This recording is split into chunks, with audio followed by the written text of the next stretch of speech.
Alors,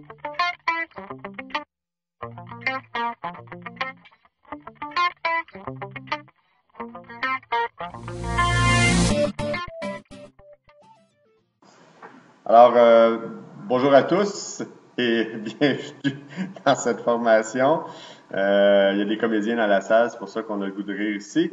Écoutez, la vidéo présente va montrer comment installer un serveur FTP très simple, en fait un serveur FTP anonyme dans serveur 2008 R2.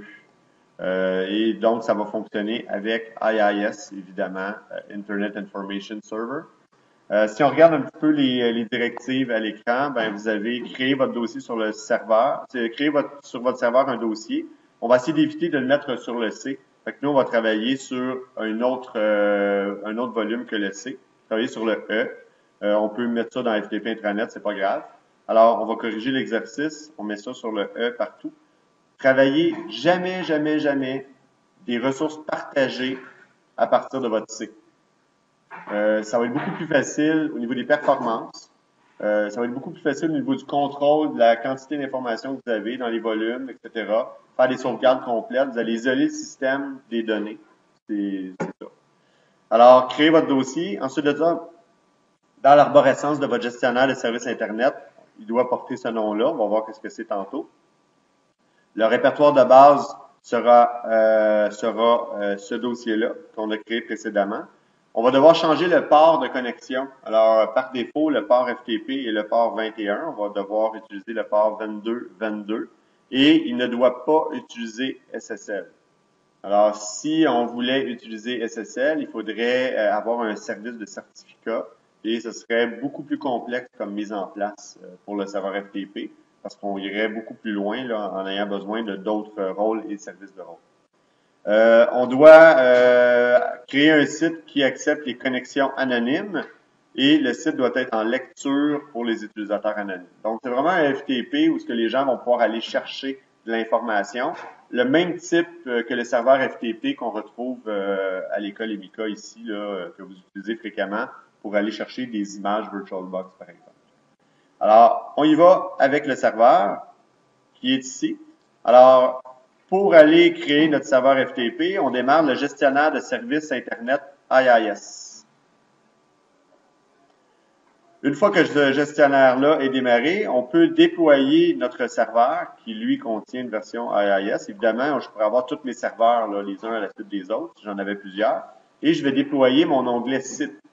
Alors, j'ai deux sites, là, j'ai créé différents sites web.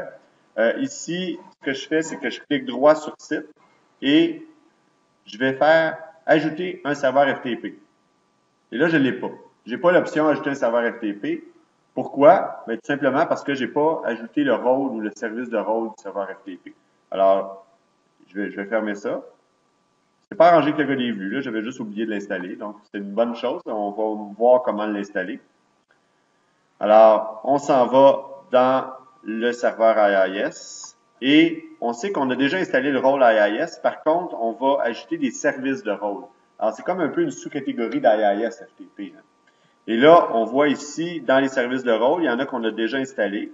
Et on descend un petit peu plus bas et on a serveur FTP, ici, qu'on ajoute. Alors, il s'agit tout simplement d'ajouter cette fonctionnalité-là pour pouvoir bénéficier d'un serveur FTP dans notre système. Très simple. Une fois l'installation réussie, on peut fermer cet onglet-là pour réouvrir dans les outils d'administration le gestionnaire de services Internet IIS. Alors, encore une fois, on va rechercher à nouveau les sites. On clique droit sur site. Et là, cette fois-là, on a l'option ajouter un site FTP. Ça va aller mieux comme ça. Dans ajouter un site FTP, on a le nom du site FTP. Alors, si on se fie à la procédure, on me demande que le nom soit FTP Intranet, je pense. Oui, FTP Intranet juste ici. Donc, on va utiliser ce nom-là. FTP Intranet. Ça va mieux quand on tape dans la bonne case. Hein? Ouais. FTP Intranet. Le chemin d'accès physique, c'est l'endroit sur notre disque dur où va se trouver le FTP. Alors moi, je vais tout garder dans IIS. Alors dans IIS, je vais faire un nouveau dossier, puis je vais l'appeler du même nom. Comme ça, ben, ça va être plus facile de me retrouver. Alors, je sais que tous mes trucs partagés par IIS vont être sous IIS. Comme on dit, ben, les bas dans le tiroir de bas avec les autres bas et non pas avec les t-shirts. Alors, IIS FTP intranet. On fait suivant.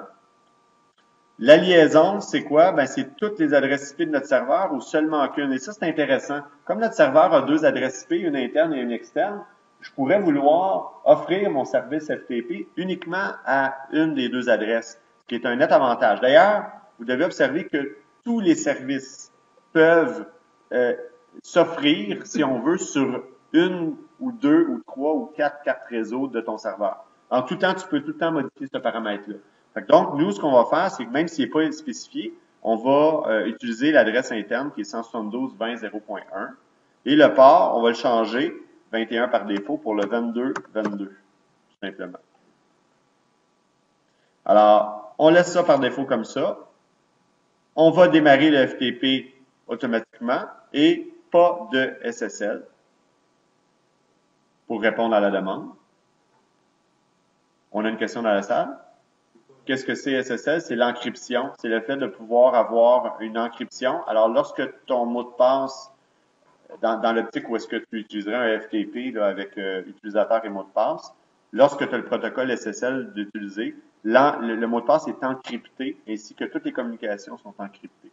Alors, on sait qu'en FTP, lorsque tu fais un login, l'information se passe en texte clair. Hein, on pourrait juste se placer là, sur un hub puis écouter les conversations d'un FTP, puis on verrait le mot de passe puis le username passer directement là, dans la trame. On fait suivant. L'authentification de base, on va la mettre anonyme. Et l'autorisation, on va la donner à tous les utilisateurs en lecture seule. Alors, c'est vraiment ça qu'on a à changer. Donc, authentification anonyme, autorisé à tous les utilisateurs, donc tout le monde, en lecture seule. On a une autre question dans la salle? C'est quoi l'authentification anonyme ou de base? Alors, l'authentification anonyme ou de base, la différence entre les deux, c'est que l'authentification de base, c'est tu vas devoir utiliser un utilisateur qui existe dans le système et qui aurait normalement les droits dans le partage. C'est un peu comme le même principe que le partage. Si j'enlève anonyme, tu ne pourras pas utiliser l'utilisateur Anonymous. C'est vraiment le nom de l'utilisateur qui est utilisé lors d'une connexion anonyme. D'ailleurs, je vais vous le montrer parce que je vais faire une connexion à mon serveur FTP via la ligne de commande et non pas un client graphique. Alors, c'est ça. Donc, anonyme, c'est n'importe qui. Et de base, ben, ça prend un user. Dans notre cas, avec Springfield, ben, c'est Bart, Lisa, Homer, etc. Simplement. Alors, nous, on veut un anonyme. Tous les utilisateurs en lecture seule et c'est tout. Terminé. Le site Internet fonctionne. Je pourrais aller encore plus loin dans ma configuration pour aller m'assurer que dans dans IIS, je vais aller m'assurer que dans FTP Intranet, là, je vais aller voir la sécurité NTFS, parce que la sécurité NTFS, encore une fois, prévaut. Et je pourrais m'assurer que les utilisateurs,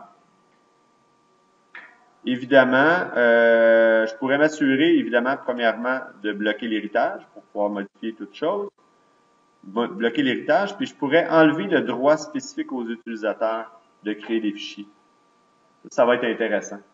Alors là, c'est sûr et certain que ça va être une lecture seule, autant au niveau du FTP que du système de fichiers. C'est un peu la logique entre les deux. Évidemment, je pourrais ajouter des droits ici, parce que je vais avoir besoin de quelqu'un qui gère le FTP. Hein? Vous savez que j'ai besoin de quelqu'un qui écrit les fichiers en quelque part. Donc, je vais avoir besoin d'un partage Windows peut-être ou d'un partage avec accès en écriture en quelque part. Donc, il faudrait penser à ça peut-être plus tard. Pour l'instant, on le fera pas, mais on pourrait ajouter un DL. Exemple, DL, serveur 1, FTP, read-write, qu'on pourrait mettre des groupes globaux membres de ce DL-là pour permettre à des gens d'écrire dans l'FTP. OK? Fait que c'est la même chose qu'un partage Windows. Alors, on laisse ça comme ça, lecture seule pour tous nos amis. On fait OK, oui, je le veux, et c'est terminé. Techniquement, il n'y a pas grand-chose dedans, là. Alors, on peut peut-être mettre un dossier, genre, qu'on pourrait appeler dossier. Dossier. Voyons si je peux l'écrire comme il faut. On pourrait mettre un fichier, nouveau fichier texte. Fichier texte, je manque d'expiration ce matin. .txt.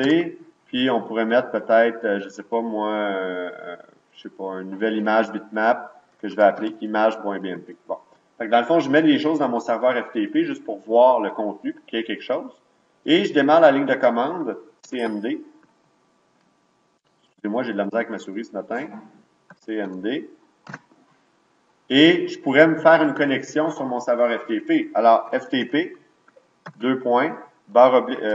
espace. Quel est le nom du serveur sur lequel je veux me connecter? SRV1. Enter. Alors, je vais essayer de faire ma connexion sur SRV1.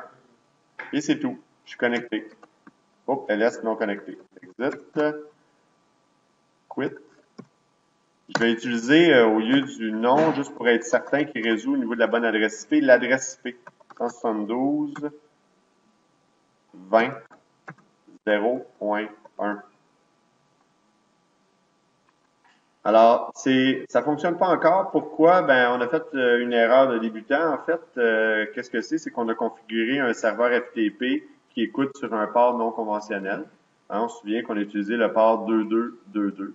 Alors, étant donné qu'on a utilisé le port 2222, on va devoir faire une certaine opération, dont la première, aller créer une règle. Alors, on va aller au niveau du pare-feu Windows. Dans les règles de trafic entrant, on va devoir faire une nouvelle règle qui n'existait pas, qui est une règle maison. Et cette règle-là, ça va être une règle qui va s'appliquer sur les ports. En TCP, le port local spécifique entrant va être le 2222. Alors, c'est le port qu'on a configuré pour notre serveur FTP. Il faut l'ouvrir. On autorise la connexion sur ce port-là, sur tous les types de réseaux. On l'appelle, je vais l'appeler 000 pour qu'il se retrouve en haut de la liste par ordre alphabétique, tout simplement, là. FTP 2222. Je pourrais en faire une description. Ma règle, elle est là. Je peux fermer mon pare-feu. Et là, je vais recommencer, ou en fait, je pourrais utiliser la commande suivante, open 172.20.0.1, espace, le numéro du port utilisé pour la connexion. Et là, je devrais avoir un utilisateur qui est demandé. Et là, vous allez me dire, c'est un peu particulier. On a configuré un serveur anonyme, puis on me demande un utilisateur. Ben, c'est une convention en protocole FTP. On utilise l'utilisateur Anonymous, le même que le nom du groupe là, qui a fait des albums avec mon nom Serge. Vous appuyez sur Enter. On vous demande un mot de passe. Là, vous dites, je ne sais pas, c'est pas grave. Vous rentrez une adresse de courriel fictive. Donc, n'importe quoi, A commercial, n'importe quoi. Enter. Et on est connecté de façon anonyme. Si on fait un ls, parce que c'est du Linux, c'est du Unix, là, okay? C'est la norme Linux. Si on fait un ls, on devrait être capable de voir nos fichiers. Alors, nos fichiers apparaissent ici, là. Dossier, fichier texte, image BMP sont là. On est capable de les télécharger tout simplement en faisant get fichier texte.txt et on les a téléchargés. Où sont-ils? Ben, lorsqu'on fait quit, ils devraient être à la racine d'où est-ce que j'étais. Alors, mon fichier texte est ici, là, fichier texte.txt. Alors, c'est la manière d'utiliser ou de tester votre serveur FTP à la ligne de commande. Question dans la salle, non? Alors, ça a l'air un peu bizarre, mais c'est très intéressant d'utiliser la ligne de commande pour tester un serveur FTP parce qu'on peut avoir un peu plus de réponses quant aux problèmes de connexion. Sinon, je vous suggère très fortement d'utiliser un logiciel client FTP spécialisé tel que FileZilla Client qui va nous permettre de se connecter sur notre serveur FTP. Alors, on fait la vérification à partir du serveur dans un premier temps. Par la suite, on bascule du côté du client et on fait les autres vérifications. Du point de vue du client, le pare-feu va être impératif. Alors que du point de vue du serveur, on est capable de se connecter. sans qu'il y ait de règles de pare-feu nécessairement. Alors, pour que ça fonctionne, on a besoin de tout ça. Est-ce qu'on a répondu à tous les besoins? Le port, connexion anonyme, oui. Donc, c'est de cette manière-là qu'on va créer un FTP anonyme de base, tout simplement. On pourrait s'amuser pour créer un FTP aussi qui n'est pas nécessairement anonyme. Alors, on pourrait modifier les autorisations, pas modifier les autorisations, mais aller modifier la manière dont la manière dont il y a l'authentification FTP. Alors, on voit que l'authentification anonyme, elle est activée. On peut la désactiver. Et on pourrait mettre une authentification de base activée. Alors, notre site FTP à ce moment-là va répondre uniquement aux utilisateurs qui existent dans notre domaine. On pourrait l'essayer de cette manière-là. Juste être certain de redémarrer, disons, notre IIS. Quoique c'est peut-être pas nécessaire, je veux juste être certain. On repart la ligne de commande. On y va avec FTP 172.20.0.1. Oups, j'ai encore oublié mon port. Open 172.20.0.1 sur le port 2222. Et on me demande un utilisateur, je vais utiliser Bart. On me demande un mot de passe, le mot de passe de Bart, et techniquement, je suis connecté avec Bart. Alors que si j'avais eu uniquement la connexion anonyme, Bart n'aurait pas fonctionné. Alors présentement, j'ai les droits que Bart a sur le système. Juste pour vous montrer un exemple de la configuration, là, si je fais un ls, je suis capable de voir tous les fichiers. Je vais essayer de faire un get sur image.bmp, mais avant ça, on va faire un truc qu'on ne fait pas habituellement. Je vais aller changer la sécurité de image.bmp. OK? Puis, ce que je vais faire, c'est que je vais couper l'héritage. Oups, pardon. Je vais couper l'héritage. Puis, je vais ajouter quelque chose de spécial, c'est que je vais ajouter un utilisateur. On fait jamais ça, là, mais c'est juste pour vous montrer l'impact que ça peut avoir. J'ajoute Bart, puis je lui donne le droit de deny sur ce fichier-là. Juste pour voir c'est quoi l'effet. Alors, je fais appliquer, oui. Absolument, on ne fait pas ça, c'est juste pour tester la sécurité NTFS. Et là, du point de vue de Bart, je pourrais essayer de faire un get de image.bmp. Techniquement, j'ai pas le droit. Alors, j'ai une erreur du type File System Deny the Access. Ça nous permet de diagnostiquer un peu le type d'accès. Alors que si je fais un get de fichier texte.txt, comme j'ai pas modifié la NTFS de lui, ben ça fonctionne et la connexion a été effectuée. Donc, c'est un peu comme ça qu'on va changer le FTP. L'authentification ici entre anonyme et authentification de base. Donc, l'authentification de base ici était activée. Une autre question dans la salle? C'est juste une question technique. Get, j'ai vu que c'est l'équivalent de copy, mais par défaut, il va copier. Par défaut, il copie dans le dossier à partir duquel tu as démarré la commande. Fait que donc, si je fais quit, j'ai démarré ma commande dans user administrateur, ben il va l'avoir téléchargé ici. Si je fais un dire, là, il est ici, fichier texte.txt. Alors, le get, par défaut, l'envole. Évidemment, c'est une commande très simple, là. Il n'y a pas 56 options. C'est vraiment pour diagnostiquer. Mais moi, je trouve que lorsqu'on travaille en réseau, cette commande-là, elle est toujours présente, juste pour tester des accès rapides ou pour aller chercher un fichier seulement. Si on a besoin de manipuler de façon un peu plus complexe, on utilise un client graphique. À ce moment-là, ça va être plus efficace.